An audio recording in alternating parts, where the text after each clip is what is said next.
Engineer Rajkumar Singh Kirar साहब से निवेदन करूंगा, जो प्रदेश अध्यक्ष हैं ओबीसी फ्रंट ऑफ इंडिया के, वे आएँ और अपनी बात संक्षेप में अपनी बात कहें। उसके पहले मानवर पंचोली साहब पधार चुके हैं, उनसे निवेदन करूंगा कि मंच पे तशरीफ लाएं। मानवर पंचोली साहब, सुबोध पंचोली जी, मानवर राजकुमार किरार साहब से निवेदन है कि अपनी बात। सामाजिक न्याय का ज्ञान देने वाले हमारे बहुजन समाज में पैदा हुए समस्त महापुरुषों को सादर नमन करते हुए कार्यक्रम के उद्घाटक माननीय MR कंवर साहब, कार्यक्रम की अध्यक्षता कर रहे गुजरात से पधारे मान्यवर राठौर साहब, मान्यवर राजवीर सिंह रिंती साहब, जनगणना के लिए व्यापक अभियान चला रहे हमारे भाई लखपत सिंह किरार साहब, डॉक्टर शेवरिया जी, हाजी साहब, और इस कार्यक्रम के आयोजक डॉक्टर पिपरिया जी और समस्त माननीय मंचासीन महोदय और मेरे सामने उपस्थित अति सम्मानीय महानुभावों। अभी मध्य प्रदेश के सहित 5 राज्यों में विधानसभा के चुनाव समाप्त हुए हैं।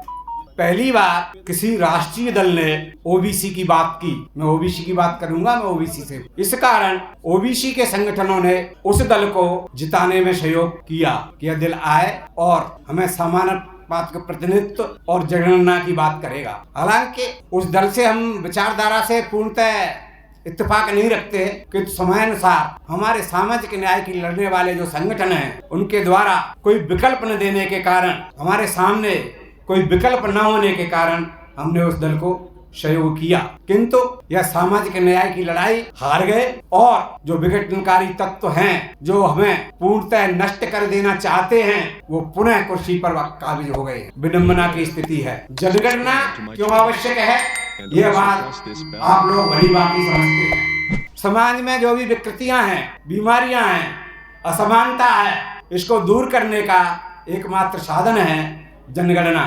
यह एक बीमारी है। जब हम किसी डॉक्टर के पास जाएंगे तो डॉक्टर कहता है बीमारी को पता करने के लिए कि एक्सरे करा के लाओ। एक्सरे, जनगणना जब होती है तो केवल मात्र गणना ही नहीं होती, उसका पूरा सामाजिक और शैक्षणिक परिवेश जाना जाता है। कितने लोग सामाजिक रूप से पिछड़े हुए हैं, शैक्षणिक रूप से पिछड़े हुए हैं, किनको अपना हक प्राप्त नहीं हुआ है, यह जानने के लिए जनगणना आवश्यक है। किंतु डॉक्टर ने लिख दिया, हमारे सामाजिक चिंतकों ने कहा कि ओबीसी की जनगणना होना चाहिए और कोई व्यक्ति बीच में आके खड़ा हो जाए कि नहीं नहीं एक्सरे नहीं होगा। भाई जब एक्सरे नहीं होगा तो बीमारी का कैसे पता लगेगा? आपकी हड्डी टूटी है, एक्सरे नहीं होगा तो डॉक्टर कैसे ऑपरेशन करेगा? तो जो वर्तमान सरकार है वो एक्सरे नहीं कराना चाहती, एक्सरे नहीं होगा। यह एक्सरे उन लोगों के लिए भी आवश्यक है जो चाहते हैं कि जनगणना न हो, लोगों को हक अधिकार न मिले, सब समानता है, समाज में कोई असमानता नहीं है,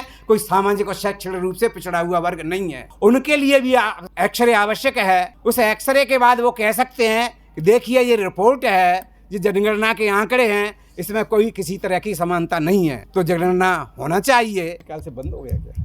आवाज आ रही है मेरी? जनगणना होना चाहिए। जनगणना के नाम से एक्सरे हो जाएगा तो विषमता सामने आएगी। मित्रों, ओबीसी में बहुत सारे लोग कहते हैं हम किरार क्षत्रिय हैं, लोधी क्षत्रिय हैं, गुर्जर क्षत्रिय हैं, यादव क्षत्रिय हैं। इतिहास के पन्नों को पलटें तो देश में 2 तरह के क्षत्रिय हैं। एक मूल निवासी क्षत्रिय अशोक महान, सिद्धार्थ, महामानव गौतम बुद्ध, जिसके वंशज हमें। दूसरे हूल और पाषाण नाम की जातियां जो विदेश से आई थी, कुछ मिश्रित जातियों को मिला करके जो क्षत्रिय पैदा हुए, वो वर्ण व्यवस्था के अंतर्गत मनुवादी प्रथा के अंतर्गत वो क्षत्रिय हैं। तो हम क्षत्रिय तो हैं, मैं अपने ओबीसी के भाइयों को कहना चाहता हूं, किंतु हम मूल निवासी क्षत्रिय हैं और इस देश के समस्त संसाधनों पर मूल निवासियों का ही हक होना चाहिए और ये देश हमारा है और हमें इसका हक और अधिकार मिलना चाहिए। यही मेरी आप सब लोगों से गुजारिश है। यह सरकार समानता की विरोधी है, लेकिन हम संगठनों की कमी के कारण, एकता के अभाव में, मैं तो कहता हूँ जो कहा था कि टुकड़े टुकड़े गैंग,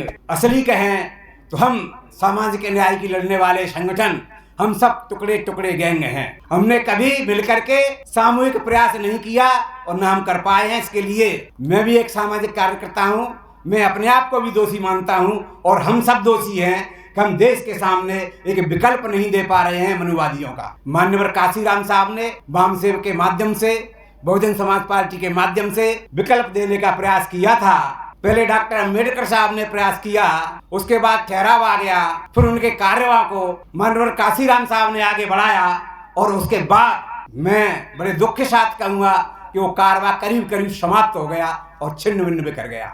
हम उसे सही कर नहीं रख पाए और उस कार्यवाही को आगे नहीं बढ़ा पाए। मुझे बहुत समय पपड़िया साहब ने कहा है, बहुत ज्यादा नहीं बोलना है, तो मैं आप सबसे यही आग्रह करूंगा कि हम व्यक्तिगत अहंकार को छोड़ करके, व्यक्तिगत स्वार्थ को छोड़ करके, अपने संगठन का अहंकार छोड़ करके, अपने ज्ञान का अहंकार छोड़ करके एक विकल्प तैयार करें मनुवादियों का, मनुवादी राजनीतिक दलों का। तभी हम इस देश का सही राजा बन पाएंगे और अपने हक और अधिकार प्राप्त कर पाएंगे। धन्यवाद मुझे बोलने का समय देने के लिए।